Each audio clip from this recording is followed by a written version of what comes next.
So, do you remember a few months back, MBS and Trump sat in the White House and he was talking about how MBS was going to invest $600 billion into the American economy? And then they joked around about it, ha ha ha, and they said, why don't you just make it $1 trillion? You remember that? Well, the reason that they were having that discussion was because MBS and Trump decided that they were going to start this conflict with Iran because MBS was talking into the ear of Trump, saying that Iran is going to start accepting yuan as the petrocurrency. And Trump, all of a sudden, decides to attack Iran. And the reason I can say that is because 45 years ago, the Saudis built this pipeline from the Persian Gulf all the way to the Red Sea. And when MBS says, hey, I'm going to invest $600 billion in America, they're not buying or building anything here.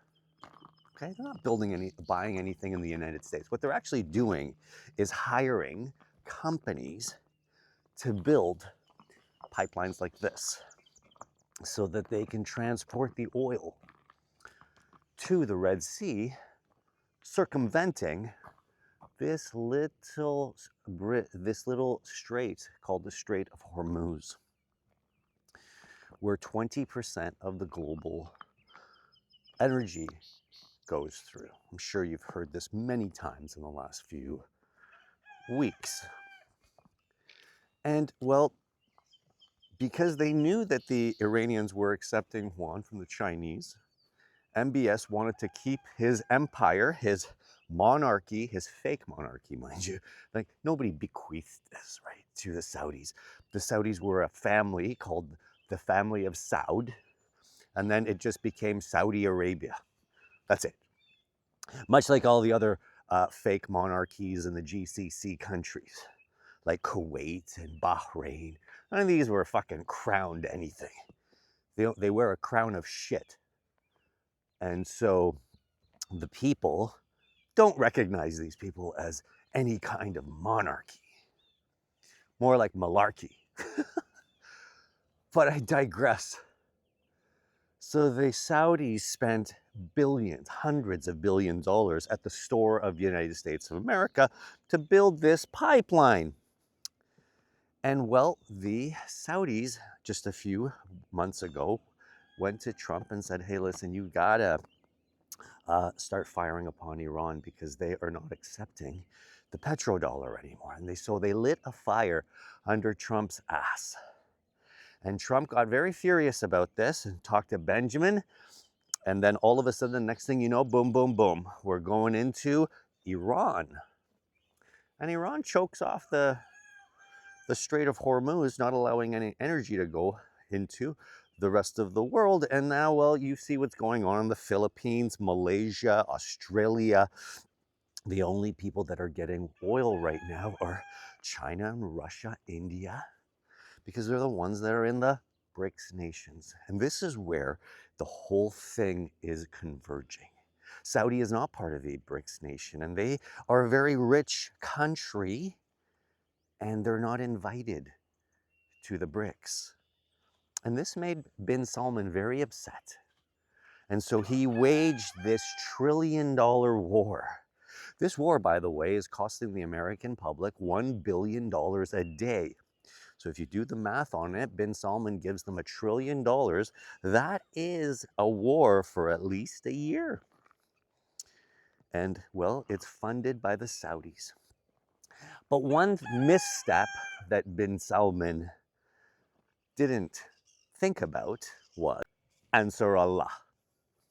Allahu Akbar. These guys right here, the Houthis. The Houthis just entered the war theater as of last night, March 27th, 2026. Ansar Allah throws their hat into the theater and has vowed that any ship that goes through the Red Sea that has business dealings with Israel, America, or the Saudis will be attacked.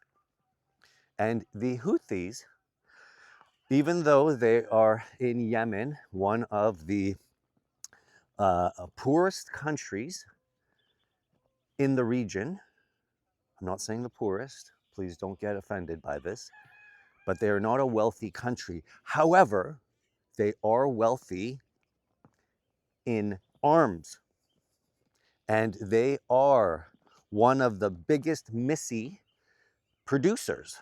They have hyper, they have ballistic, they have all kinds of accoutrements that we haven't even seen before.